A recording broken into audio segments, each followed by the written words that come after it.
दैनिक समाचार. अभिनंदन नरवणे साहेब, अभिनंदन. आज शिक्षिकेवरील बलात्काराच्या प्रकरणात आपण दैनिक समाचार मध्ये जो आवाज उठवलात त्याला तोड नाही. अभिनंदन, त्रिवार अभिनंदन. Thank you very much. थँक्यू. आपण कोण बोलताय? मी गुलाबराव जाधव बोलतोय.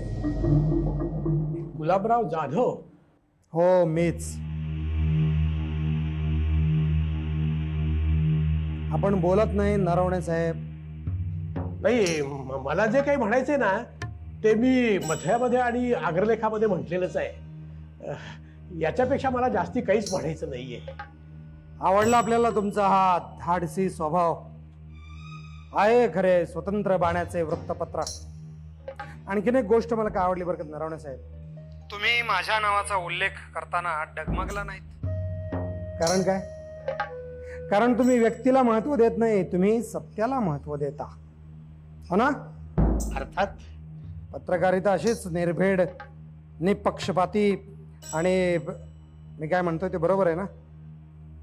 मला एक समजत नाही गुलाबराव. नाही, मी जे बोलायचं ते तुम्ही का बोलताय? कारण तुमची तत्वनिष्ठा मी जाणतो. मला एक सांगा, तुम्ही माझा मुख्य आरोपी म्हणून उल्लेख केलात हेडलाईन मध्ये. हो, पण मी पुढं प्रश्नचिन्ह टाकलंय. उद्गारवाचक चिन्ह टाकलं असतं तर काय झालं असतं? अजून तुमच्यावरचा आरोप सिद्ध झाला नाही म्हणून. तरीही उल्लेख केलात माझ्या नावाचा. हो, कारण तशी मला खात्रीलायक माहिती मिळाली होती. मानतो. समजा मी उद्या तुमच्याकडे आलो आणि हे आरोप खोटे आहेत हे तुम्हाला पटवून दिलं तर तुम्ही तसं छापाल? नाही, म्हणजे हे सगळं ते त्या परिस्थितीवर अवलंबून आहे. मग आपण तशी परिस्थिती आणू. तुम्ही मला धमकी देताय गुलाबराव? असं काय बोलता नरवणे साहेब? अहो, मी धमकी कशी देईन? माझं म्हणणं एवढंच आहे, एका स्त्रीची आबरू लुटली तर तुम्ही तिची बाजू घेतली.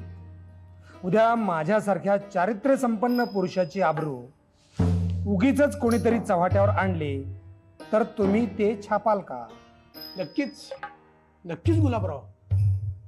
मी नेहमी सत्याचीच बाजू घेतो. धन्यवाद. मला तेवढंच पाहिजे होतं. माझा मुद्दा संपलाय. फोन ठेवा. धन्यवाद.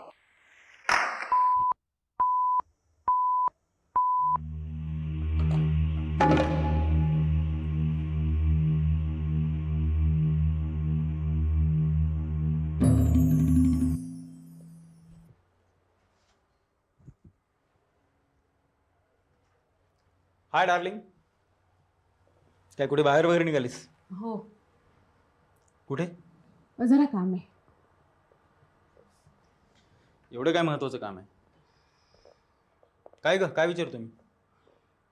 नाही, आता कितीतरी दिवसानंतर मी घरामध्ये रिलॅक्स मूड मध्ये आणि तू बाहेर नाही, निघालीस. मी अंबिका बरोबर जायचंय. तिच्या बरोबर? कुठे? कलेक्टर ऑफिसला. कलेक्टरला निवेदन द्यायचंय. अजून गुलाबरावला अटक झालेली नाहीये. ती होणार पण नाही. का? अरे तो काय अडाणी माणूस आहे काय? त्याने कधीच अटकपूर्व जामीन घेतला पण असेल. सगळ्या समाजाने जर आवाज उठवला ना तर गुलाबरावाला अटक करावीच लागेल. तुम्ही चला ना आमच्या बरोबर. तुला काय वेळ बीड लागलाय काय? असल्या भानगडीत मी नाही पडणार आणि तू पण पडू नकोस. पुष्कळ झालं. हो, काय बोलताय तुम्ही हे? अंबिका कुठल्या परिस्थितीत आहे माहितीये ना तुम्हाला? माहिती आहे, पण आपण सुद्धा कोणाच्या भानगडीत किती इन्व्हॉल्व व्हायचं याचं पण भान पाहिजे ना. हो, तुमचं म्हणणं तरी काय आहे? अंबिका तिथे एकटी संघर्ष करत राहणार आणि मी बाहेरून फक्त गंमत बघत बसू? बायकांनी संघर्ष वगैरे केला ना तर काय होतं त्याचं चांगलं उदाहरण तुझ्या डोळ्यासमोर आहे. त्या अंबिकेच्या शाळेसाठी तू पैसे गोळा करत होतीस. मी कधी आक्षेप घेतला? म्हणलं ठीक आहे, होतंय काहीतरी चांगलं काम, होऊ दे. पण ह्या बलात्कारासारख्या घाणेरड्या लफड्यात पडण्याची तुला काही गरज नाही.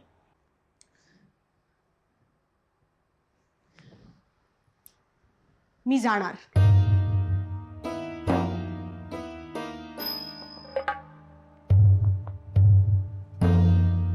अरे वा, म्हणजे तुला सुद्धा त्या अंबिकेसारखं काहीतरी क्रांतिकारक वगैरे झाल्यासारखं वाटायला लागलंय काय? गुपचूप घरात थांबायचं. अगं, मी पण आज घरात आहे. हा डार्लिंग, डार्लिंग, तू नको जाऊन बाहेर. चल, खूप दिवस झाले. कुठे? अगं घरात कशासाठी थांबलो मी? अहो प्रसंग काय, परिस्थिती काय? सोडा. डार्लिंग, आहे तसंच आहे तसंच राहणार आहे. अहो नको, तुम्ही माझ्यावर जबरदस्ती करू नका प्लीज. हे बघ, उगीच नखरे करू नकोस. बाई आहे, बाईनं बाईच्या जातीसारखं वागावं. अहो काय करते?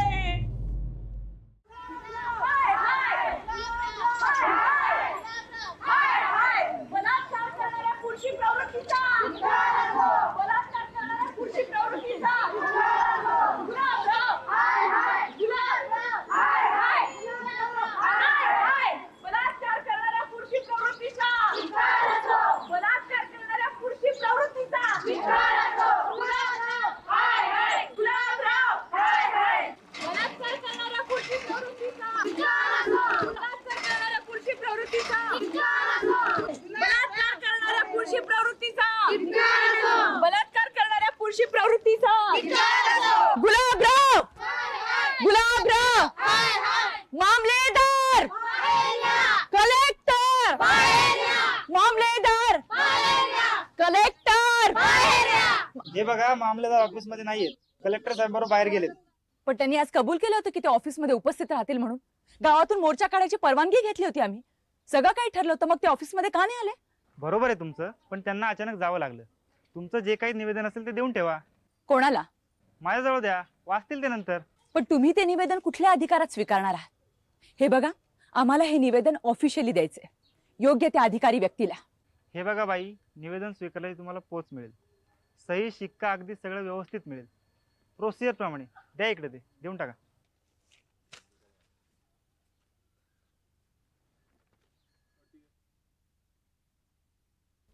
ह्या अंबिकाताई आपटे आल्यात का? का हो? नाही, त्यांना जरा पाहायचं होतं. असं कशा करता? असंच हो. हो का? मग माझ्याकडे बघा, चांगलं नीट बघा. मीच अंबिका आपटे.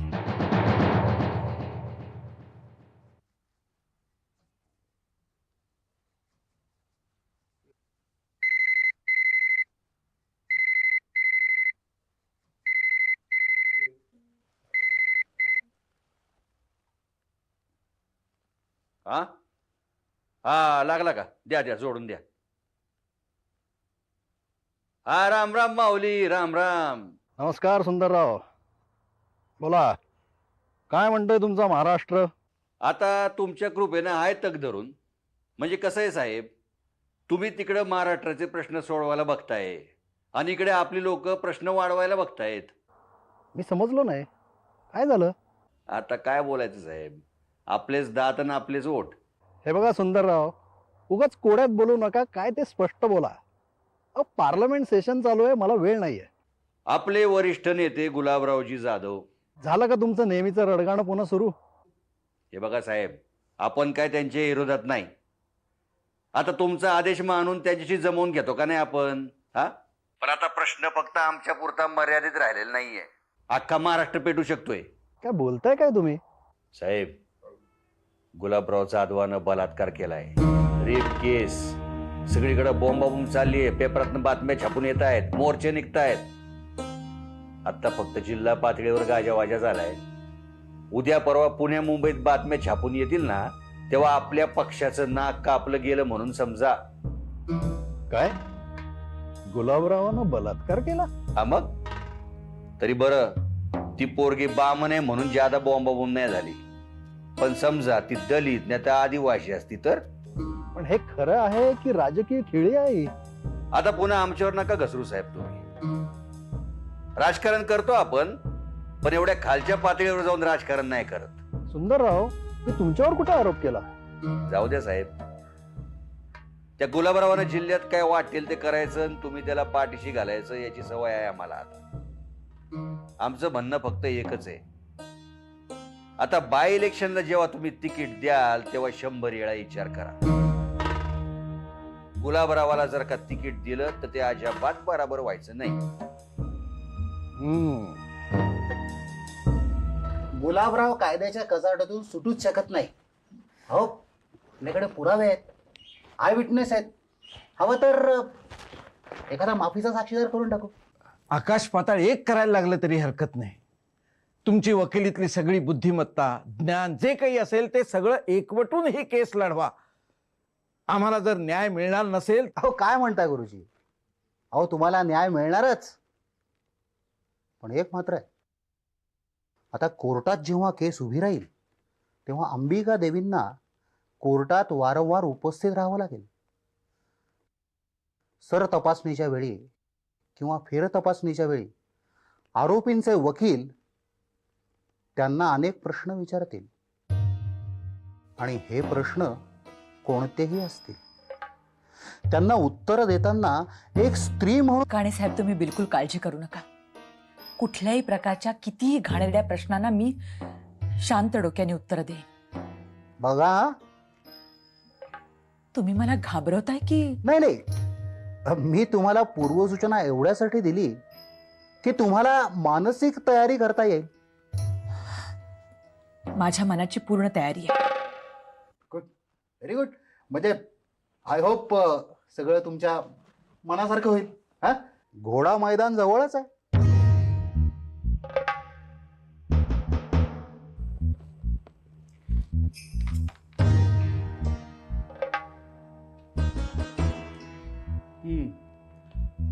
जरा गुलाबराव जाधवांना लाइटनिंग कॉल लावा.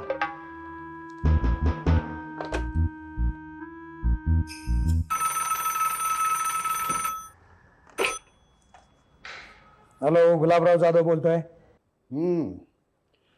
विश्वासराव बोलतोय दिल्लीहून. हा बोला साहेब, काय म्हणताय? आता तुम्ही बोलणार, आम्ही फक्त ऐकणार. मी समजलो नाही साहेब. हे बघा गुलाबराव, आम्ही जरी दिल्लीत असलो तरी इंटिरियर महाराष्ट्राकडेही आमचं बारकाईनं लक्ष असतं. मी कशाच्या संदर्भात बोलतोय हे तुमच्या लक्षात आलं असेलच. आलं लक्षात. म्हणजे तुम्ही त्या कथित बलात्काराच्या संदर्भात बोलताय ना? कथित? हा. अहो साहेब, हा माझ्या चारित्र्य हननाचा कट आहे. गुलाबराव, आता मी काय सांगतो ते शांतपणे नीट ऐका. तुमचं ते कथित भीतीत थुतांड जरा बाजूला ठेवा. बघा पण साहेब. गुलाबराव, त्या इन्स्पेक्टर गाडगीळला तुम्ही जसा गप्प केलात तसं आम्ही बोलताही करू शकतो. खरं तर तुम्ही बलात्कार केलात न केलात ह्याही पेक्षा आहे त्या परिस्थितीतून मार्ग कसा काढायचा यावर जरा चर्चा करूया. बघा, पक्षश्रेष्ठींनी झाल्या प्रकाराची अत्यंत गंभीर दखल घेतलेली आहे. गुलाबराव, मी काय सांगतोय लक्षात येते ना तुमच्या? हो, आय एम सॉरी साहेब. काही हरकत नाही. आता मी काय सांगतो ते नीट ऐका. हा सगळा विरोधी पक्षांनी घडवून आणलेला बनाव आहे हे राजकीय दृष्ट्या सिद्ध करायच्या मागे लागा. हा. आणि कोणती मुलगी, नाव काय तिचं? अंबिका. अंबिकाताई आपटे. आपटे म्हणजे आमच्यातलीच कोकणस्थ ब्राह्मण. काही हरकत नाही. तिची जात हाही मुद्दा राजकीय दृष्ट्या आपल्याला उपयोगी पडू शकेल. आणि तिचा कोण तो प्रियकर आहे म्हणे, काय नाव त्याचं? कांबळे, सिद्धार्थ कांबळे, दलित आहे. Very good. आता मी काय सांगतो ते ऐका. हा.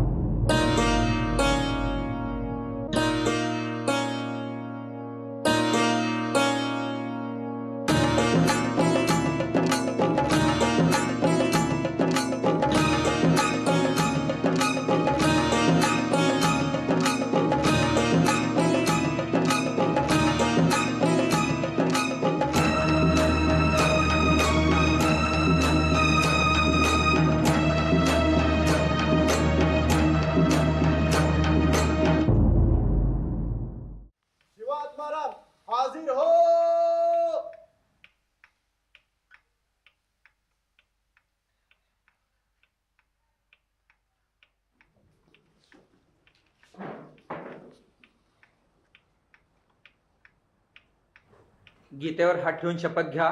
मी बोलेन ते सत्यच बोलेन, सत्याशिवाय काहीही बोलणार नाही. म्या शपथ घेतो, जे बोलन ते खरं बोलन, खऱ्याशिवाय काय बी बोलणार नाही.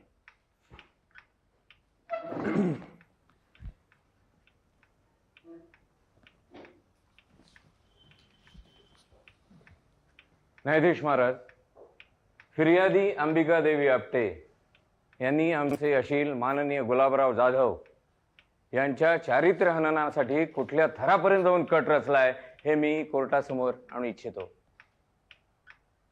त्यासाठी मी शिवा आत्माराम यांना आपल्या समोर उभा केलाय. परवानगी असावी. Please proceed. शिवा आत्माराम, जी साहेब. तुम्ही काय व्यवसाय करता? साहेब, म्या डाक बंगल्यावर शिपायाचं काम करतो. शिपायाचं काम. तुम्ही अंबिका देवींना ओळखता? म्हणजे पूर्वी फारसा काय ओळखायचो नाही, पण आता ओळखायला लागले. ज्या दिवशी त्या डाक बंगल्यावर आल्या त्या दिवशी तुम्ही तिथे होता? वय साहेब, म्या एकटाच होतो डाक बंगल्यावर. एकटेच होतात? वय. मिलॉर्ड, अंबिका देवी डाक बंगल्यावर आल्या त्या दिवशी शिवा एकटाच होता याची कृपया नोंद असावी. बर, मग पुढे? बाई डाक बंगल्यावर आल्या, त्यांनी बॅल वाजवली, मी दार उघडायला गेलो. एक मिनिट. त्या दिवशी तुम्ही तिथे काय करत होता? नाही म्हणजे म्या त्या दिवशी खानसाम्याच्या क्वार्टरमध्ये बोला, काय करत होता? थोडी घेत होतो साहेब. थोडी घेत होतो म्हणजे? दारू. साहेब डाक बंगल्यावर नव्हते म्हणून थोडी आपली. थोडी म्हणजे किती? साहेब आता खोटं कशाला बोलू साहेब, त्या दिवशी मी जरा जास्तच पियालो होतो बघा. मिलॉर्ड, त्या दिवशी शिवा आत्माराम दारूच्या नशेत होते याची कृपया नोंद घ्यावी. बर, मग पुढे? म्या दार उघडलं तर समोर अंबिका देवी आपटे. मी विचारलं काय पाहिजे बाई आपल्याला. तशा त्या म्हणल्या की मला गुलाबरावांना भेटायचंय. मी म्हणलं साहेब आता काय नाहीये, तुम्ही पुन्हा केव्हा तरी या. बरं, बाई काय ऐकायलाच तयार नाही. म्हणल्या नाही, मी इथंच थांबते म्हणून. म्हणजे त्या स्वेच्छेने थांबल्या? वय. मी त्यांना म्हणलं की साहेब नाही आहेत, घरला जावा, आडबाजूला बंगला आहे, अंधार पडल. पण बाई ऐकायलाच तयार नाही. म्हणलं नाही, मी इथंच थांबते. तेच, त्या स्वतःहून तिथे थांबल्या? वय स्वतः. मी म्हणलं मग बसा. ते बसले आणि मला म्हणले की पाणी देता का प्यायला. मी पाणी घेऊन आलो तर त्यांनी माझा हात धरला आणि मला डोळा मारला. हे खोटे सगळं. ऑर्डर. नाही, अहो मी म्हणलं त्यांना, बाई अहो काय करताय काय, सोडा मला, सोडा. अहो घरदारवाला माणूस आहे मी, अहो काय करताय काय, पोरं बाळ आहेत मला. पण बाई काय ऐकायलाच तयार नाही. त्यांनी खेचला मला, जबरदस्ती केली साहेब माझ्यावर. खोटे हे सगळं, खोटे. ऑर्डर.